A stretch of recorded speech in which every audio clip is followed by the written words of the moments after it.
Hello everyone, welcome to Edufy. आज हम लोग दो चर वाले रैखिक समीकरण के इस सवाल को प्रतिस्थापन विधि से हल करने वाले हैं। तो यहाँ पर जो समीकरणें दी हुई हैं वो फ्रैक्शन के रूप में है। जैसे कि ये पहली समीकरण है 3x/2 - 5y/3, ठीक है ना। तो ये भिन्न के रूप में है और दूसरी भी समीकरण एक भिन्न के रूप में है। तो हम पहले क्या करेंगे, इन समीकरणों को पहले एक सिंपल समीकरण के रूप में बदलेंगे, ठीक है ना। तो इसके लिए हम पहली समीकरण को लिखते हैं।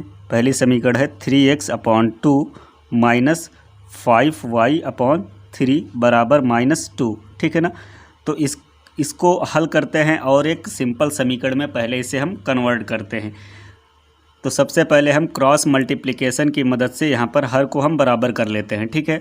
तो हम यहाँ पर 3 को 3x से गुणा करेंगे तो हो जाएगा 3 त्रिका 9x होगा ये, और ये बीच में माइनस लगा है, माइनस लिख देंगे। 2 को 5 से गुणा करेंगे, 5 दूनी 10, ये y लिख दिया, ठीक है ना। अपॉन में 2 को भी 3 से गुणा करना है, तो 2 तियाँ 6 बराबर -2। अब अगले स्टेप में ये होगा कि ये जो बटे में 6 दिया हुआ है इसको हम पक्षांतर करेंगे। ये भाग में है, इधर जाएगा, पक्षांतर होके तो ये गुणे में हो जाएगा। तो हम लिखते हैं 9x - 10y बराबर -2 गुणे 6, ठीक है। तो 9x - 10y बराबर कितना आया, 2 को 6 से गुणा करते हैं तो कितना आता है 12, माइनस का 12 मुझे मिला। अब ये यहाँ पर पहली समीकरण हो गई। दूसरी समीकरण को ऐसे ही रीअरेंज करके सिंपल समीकरण में बदलेंगे। तो दूसरी समीकरण क्या दी हुई है, x/3 + y/2 बराबर 13/6, ठीक है ना।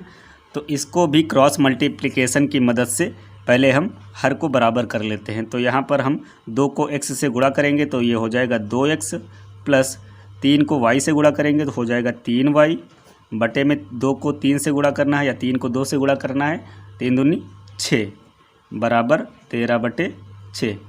अब ये बटे में इधर है, इसको हम पक्षांतर करेंगे तो 13 के गुणे में जाएगा। तो 2x + 3y बराबर 13 गुणे 6 बटे में 6 है। अब यहाँ पर 13 के गुणे में 6 है और बटे में भी 6 है, तो हम 6 को 6 से काट देते हैं तो दूसरी समीकरण भी सिंपल फॉर्म में बन के आ जाती है। 2x + 3y बराबर 13, ठीक है। ये दूसरी समीकरण हो गई।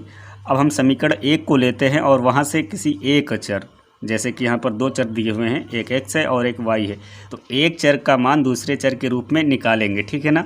तो हम लिखेंगे समीकरण 1 में, समीकरण 1 क्या है, 9x - 10y बराबर -12। अब हम -10y को इधर पक्षांतर करेंगे तो ये प्लस में हो जाएगा। तो हम लिखते हैं 9x बराबर, इधर से इधर आएगा ये तो प्लस में हो जाएगा, तो हम लिखते हैं 10y, ये माइनस का 12। तो x का मान कितना आएगा, 10y - 12 बटे में 9। ये समीकरण नंबर, इसे हम 3 मान लेंगे। अब इस x का मान हम समीकरण 2 में x की जगह पर रखेंगे तो लिखेंगे x का मान समीकरण 2 में रखने पर, तो हम x की जगह पर x का मान रखेंगे समीकरण 2 में। तो हम समीकरण 2 को लिख लेते हैं, 2x + 3y बराबर 13 दिया हुआ है, ठीक है। x की जगह पर x का मान रखेंगे तो मैं लिखूँगा 2x की जगह पर x का मान क्या है, 10y - 12 बटे में 9 प्लस 3y बराबर 13 दिया हुआ, ठीक है। अब यहाँ पर 2 को 10 से गुणा करना है और फिर 2 को 12 से भी गुणा करना है, तो 2 दाम 20 होता है, 20y हो गया। 12 को 2 से गुणा करेंगे, 12 दूना 24 बटे में 9 प्लस 3y बराबर 13, ठीक है। अगले स्टेप में क्या होगा, अगले स्टेप में हम 20y लिखेंगे, ये -24।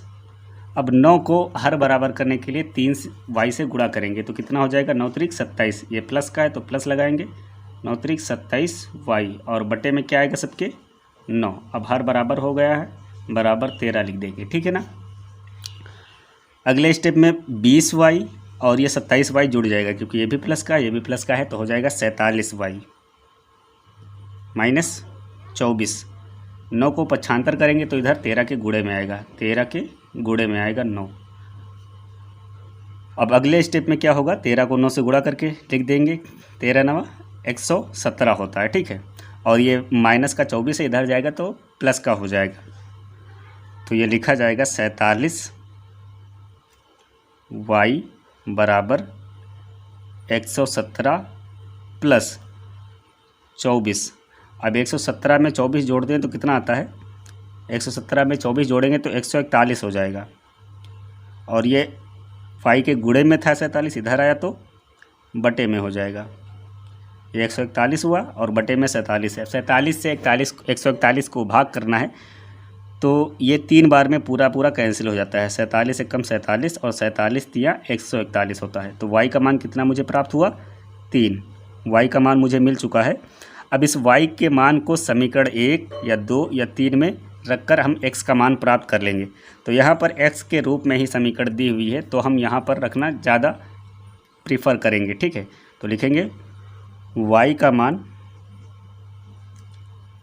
समीकरण 3 में रखने पर, तो समीकरण 3 में y की जगह पर y का मान रखेंगे। समीकरण 3 क्या थी, x बराबर 10y माइनस 12 बटे में 9। x बराबर क्या आएगा, y की जगह पर y का मान रखेंगे तो 10 इंटू वाई का मान कितना है, 3 है, माइनस 12 बटे 9। तो 10 को 3 से गुणा करते हैं, 10 3 30 होगा, माइनस 12 बटे में 9। 30 से अगर हम 12 घटाते हैं तो मुझे 18 मिलता है और बटे में 9 है। 9 कम 9, 9 दूनी 18, 2 बार में कट गया। x का मान मुझे 2 प्राप्त हुआ। तो ये x और y की वैल्यू मुझे मिल चुकी है, जो कि इस प्रतिस्थापन विधि से हमें ज्ञात करनी थी। तो आई होप आप लोगों को वीडियो पसंद आया होगा। अगर वीडियो पसंद आया तो वीडियो को लाइक करें और चैनल को सब्सक्राइब करें। Thank you.